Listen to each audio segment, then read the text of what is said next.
नमस्कार दोस्तों, आज हम बात करेंगे पोएटिक फॉर्म के बारे में, अर्थात काव्य के रूप के बारे में, और जानेंगे कि वर्स और पोएम में क्या अंतर होता है। सामान्यतः देखा जाए तो वर्स और पोएम दोनों एक ही चीज़ हैं, लेकिन जब हम किसी पोएटिक फॉर्म में मीट्रिकल पैटर्न और उसमें प्रयोग की गई राइम स्कीम के आधार पर ध्यान देते हैं तो वह पोएम वर्स कहलाती है।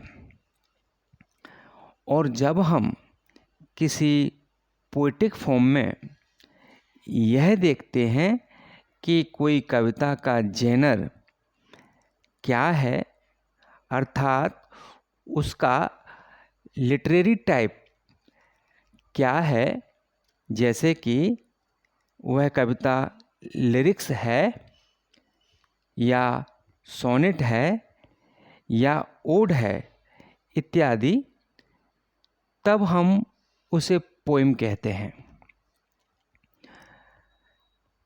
जब हम किसी कविता के पोएटिक फॉर्म अर्थात उसके काव्य रूप के बारे में बात करते हैं तो उसे हम दो तरीके से समझते हैं।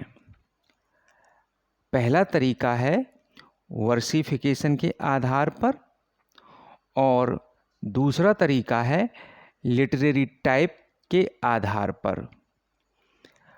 वर्सिफिकेशन में हम कविता की रचना की बात करते हैं कि किसी कविता को किस तरीके से रचा गया है, अर्थात उसमें मीट्रिकल पैटर्न क्या है और राइम स्कीम क्या है। अतः on the basis of versification there are 3 types of poetic form. पहला फॉर्म है फॉर्मल वर्स, दूसरा फॉर्म है ब्लैंक वर्स और तीसरा फॉर्म है फ्री वर्स। इन तीनों प्रकार की वर्स को हम अलग से डिटेल में जानेंगे और इनको समझेंगे कि इनमें हम किस तरीके से मीट्रिकल पैटर्न की पहचान करते हैं और इनमें किस तरीके की राइम स्कीम का प्रयोग किया जा रहा है। तो इसके लिए एक अलग से वीडियो तैयार किया जाएगा जिसमें आप इनके बारे में गहराई से जानकारी जान पाएंगे। लेकिन जब हम पोएम के जेनर अर्थात उसके लिटरेरी टाइप की बात करते हैं तब हम उस कविता में सब्जेक्ट मैटर को देखते हैं, अर्थात हम ये देखते हैं कि किसी कविता की विषय वस्तु अगर लव है या नेचर है तो ऐसी कविताएं लिरिक कहलाती हैं, और अगर किसी कविता की विषय वस्तु किसी की मृत्यु पर विलाप को दर्शाती है तो ऐसी कविता एलिजी कहलाती है। इसी प्रकार अगर किसी कविता की विषय वस्तु वर्शिप है या सेलिब्रेशन ऑफ गॉड है तो ऐसी कविता हिम कहलाती है। इसी प्रकार कविता की विषय वस्तु ऐतिहासिक स्थानों या घटनाओं की गाथा है तो ऐसी कविता बैलेड कहलाती है। इसी प्रकार यदि कविता की विषय वस्तु किसी चरवाहे के बारे में वर्णन कर रही है या किसी ग्रामीण जीवन का दर्शन व्यक्त कर रही है तो ऐसी कविता पेस्टोरल पोएम कहलाती है। इसी प्रकार कविता की विषय वस्तु यदि किसी महानायक की गाथा को व्यक्त कर रही है जिसमें सुपर हीरो प्रयोग किए गए हों, ऐसी कविता एपिक पोएम कहलाती है। या किसी कविता की विषय वस्तु किसी व्यक्ति की व्यक्तिगत भावनाएं या उनकी इमोशंस को व्यक्त करती हों, तो ऐसी कविता सॉन्ग कहलाती है, इत्यादि इत्यादि। और इसी तरह जब हम कविता के स्टैंजा पैटर्न की बात करते हैं या किसी कविता को उसके स्टैंजा पैटर्न के आधार पर उसका नामकरण करते हैं या उसको पहचानते हैं,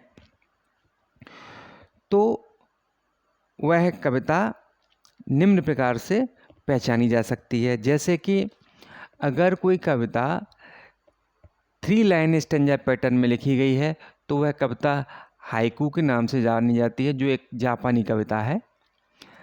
इसी प्रकार अगर कोई कविता का stanza pattern 4 line stanza pattern है तो उसे हम हिम कह सकते हैं, एलेजी कह सकते हैं। इसी प्रकार अगर किसी कविता का stanza pattern 5 line stanza pattern है तो उसे हम लाइमरिक, टंका, गज़ल, सिनिक्वेन पोएम के नाम से जानते हैं। और इसी प्रकार अगर किसी कविता का stanza pattern 7 line stanza pattern है तो उस पोएम को हम डायमंड पोएम कहते हैं। इस प्रकार की जो कविता होती है वो एक डायमंड शेप बनाती है, इसलिए भी हम इसको डायमंड पोएम कहते हैं। इसी प्रकार अगर कोई कविता 13 लाइन स्टैंजा पैटर्न में लिखी गई है तो वो कविता बैलेड या रोंडेल के नाम से जानी जाती है।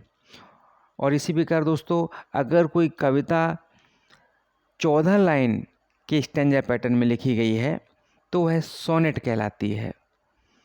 और अगर कोई कविता 19 लाइन्स स्टैंजा पैटर्न में कंपोज की गई है तो उस कविता को हम विलेनली कविता के नाम से जानते हैं।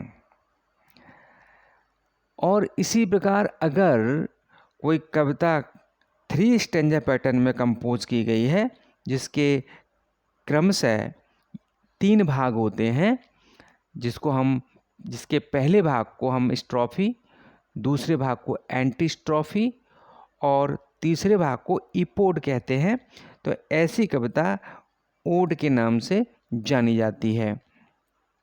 तो दोस्तों इस प्रकार on the basis of subject matter and stanza pattern there are almost 32 poetic forms. तो ये कविताएं आप जैसे कि स्क्रीन पर देख रहे हैं, आपके सामने ये कविताएं यहाँ पर व्यक्त की गई हैं। सभी जो है 32 पोइम्स आपके सामने यहाँ पर व्यक्त की जा रही हैं। और इन सभी कविताओं को हम जो है डिटेल में एक एक करके और इनके पूरे व्याकरण को समझेंगे, जानेंगे कि कोई कविता 14 लाइन की कविता क्यों है, कैसे है, या कोई कविता को हम उसके सब्जेक्ट मैटर के आधार पर कैसे पहचान रहे हैं, या किसी कविता के हम उसके स्टैंजा पैटर्न के आधार पर कैसे पहचान रहे हैं और उनका क्या उदाहरण है। हम उदाहरण सहित प्रत्येक कविता को अलग अलग वीडियो में ध्यान से पढ़ेंगे, जानेंगे। इसलिए आगे जब वीडियो बनाए जाएंगे तो आप उनका अध्ययन करना, उनको देखना। अभी के लिए बहुत बहुत धन्यवाद एंड थैंक यू।